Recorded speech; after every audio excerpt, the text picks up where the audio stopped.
Assalamualaikum warahmatullahi wabarakatuh.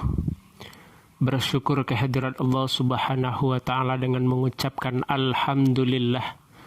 Bersalawat kepada Rasulullah Sallallahu Alaihi Wasallam dengan mengucapkan Allahumma salli ala Muhammad wa ala alihi wa ashabihi ajma'in.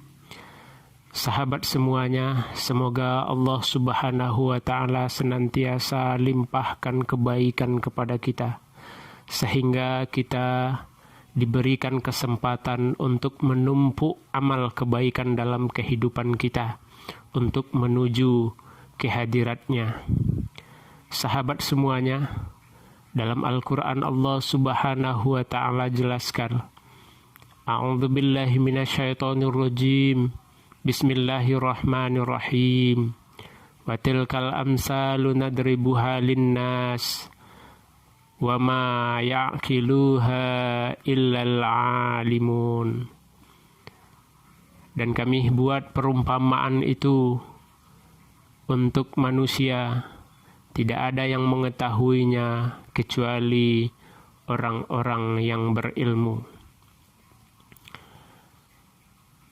Sahabat kaum muslimin semuanya, dalam Al-Quran Allah Subhanahu wa Ta'ala banyak membuat perumpamaan-perumpamaan.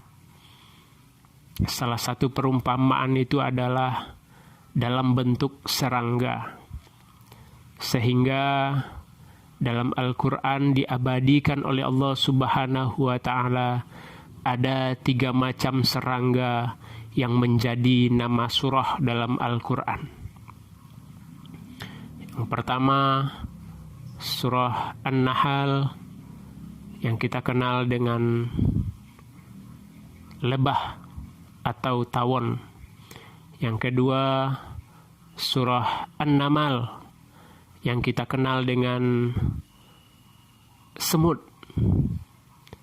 Yang ketiga, surah Al-Ankabut yang kita kenal dengan laba-laba. Sahabat semuanya,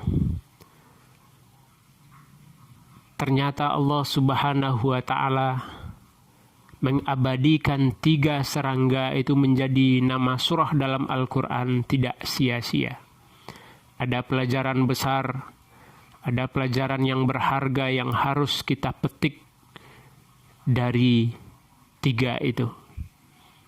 Ternyata Allah Subhanahu wa Ta'ala memberikan perumpamaan kepada 3 macam jenis serangga itu. Yang pertama, manusia itu diibaratkan seperti lebah. Seperti apa lebah itu? Maka Rasulullah Sallallahu Alaihi Wasallam menjelaskan, masalul mu'minun kamasalin nahal. Orang-orang yang beriman itu perumpamaannya seperti lebah. Seperti apa lebah? Nah, ternyata lebah dia makan makanan yang baik-baik. Dia meminum minuman yang baik-baik. Apa yang dimakan oleh lebah? Apa yang diminum oleh lebah? Ternyata lebah makan minumnya dari madu, saripati bunga. Tidak ada lebah memakan dan meminum minuman yang jelek-jelek. Nah, artinya manusia itu diibaratkan, orang yang beriman itu diibaratkan seperti lebah, maka dia makannya yang baik-baik. Baik zatnya, baik cara mendapatkannya. Maka itulah orang-orang yang beriman. Berbeda dengan lalat. Kalau lalat,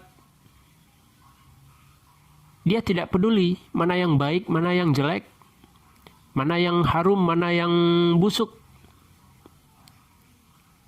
Semuanya dia hinggapi dan semuanya dia makan. Nah, kalau lebah tidak, dia hanya minum, makan dari saripati bunga.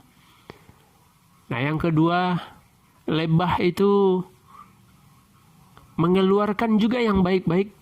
Setelah dia makan yang baik-baik, dia mengeluarkan juga yang baik-baik. Apa yang dikeluarkan oleh lebah. Kita tidak pernah dengar ada tahi lebah, tetapi yang kita kenal ada madu lebah.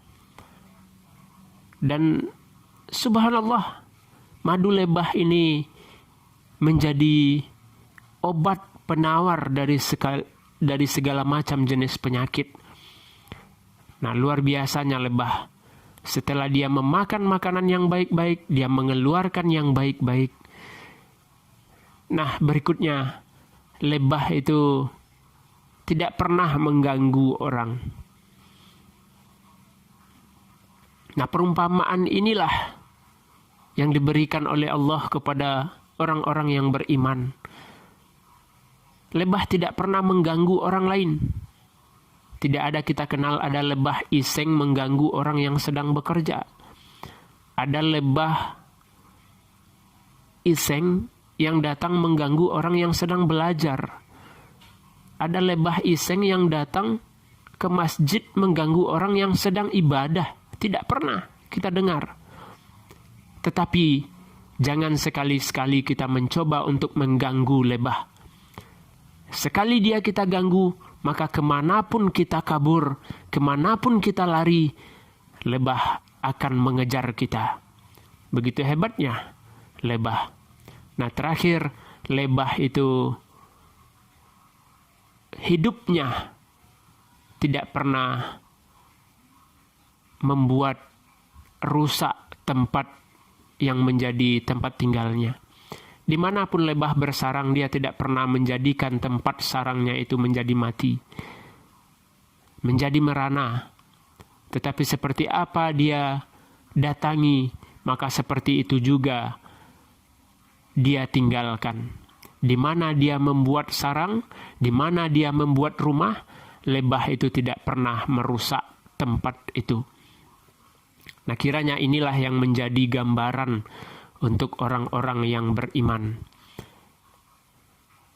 Artinya, orang-orang yang beriman itu, dia memakan makanan yang baik-baik, dan dia mengeluarkan yang baik-baik juga, dan dia tidak pernah mengganggu orang lain, dan dia tidak pernah merusak lingkungannya. Nah, perumpamaan kedua yaitu semut atau an-namal.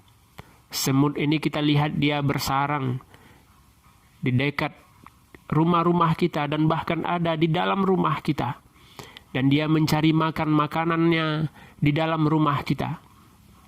Apa perumpamaan yang bisa kita ambil sebagai pelajaran dari semut ini?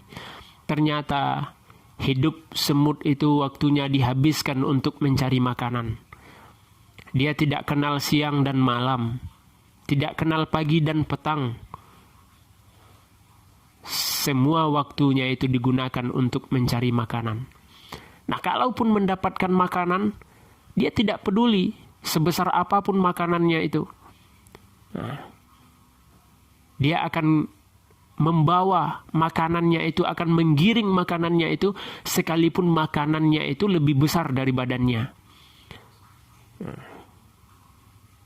Nah, artinya semut memberikan gambaran kepada kita hidupnya begitu rakus.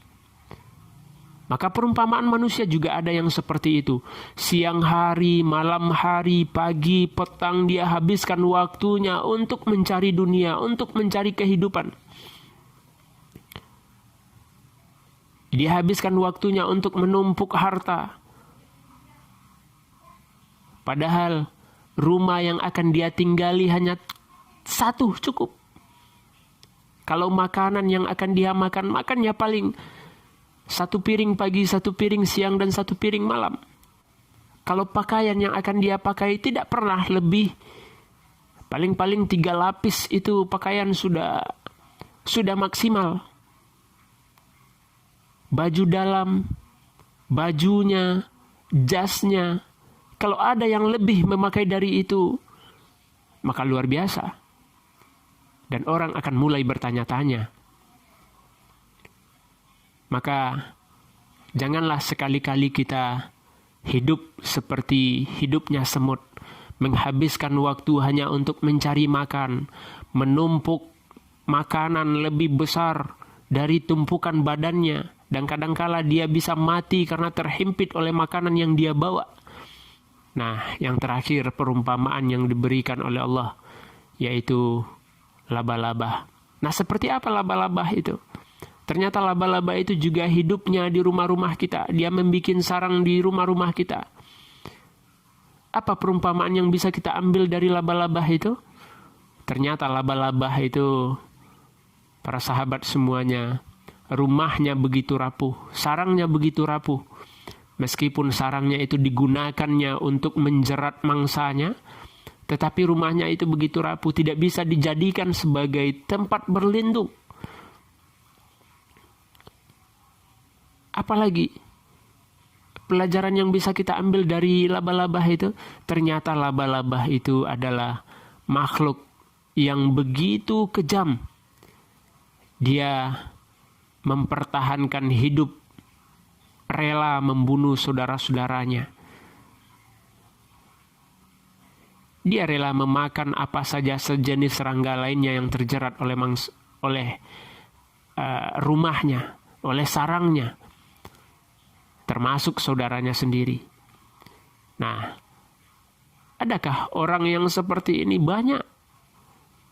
Orang yang menjadikan dan mencari perlindungan selain daripada Allah Subhanahu wa Ta'ala. Orang yang hidupnya begitu kejam, hidupnya begitu sadis, dia tidak peduli apakah itu saudaranya, apakah itu orang lain. Asalkan bisa dia tipu, asalkan bisa dia makan, dia makan. Nah, kita berlindung kepada Allah dari dua jenis serangga terakhir, yaitu semut dan laba-laba. Dan oleh sebab itu marilah kita menjadi manusia seperti manusia lebah atau tawon, yang makannya dari makanan yang baik-baik, mengeluarkan yang baik-baik, dan tidak pernah mengganggu orang, dan di mana dia tinggal tidak pernah merusak lingkungannya. Camkan fa'tabiru ya ulil absar la'allakum turhamun. Assalamualaikum warahmatullahi wabarakatuh.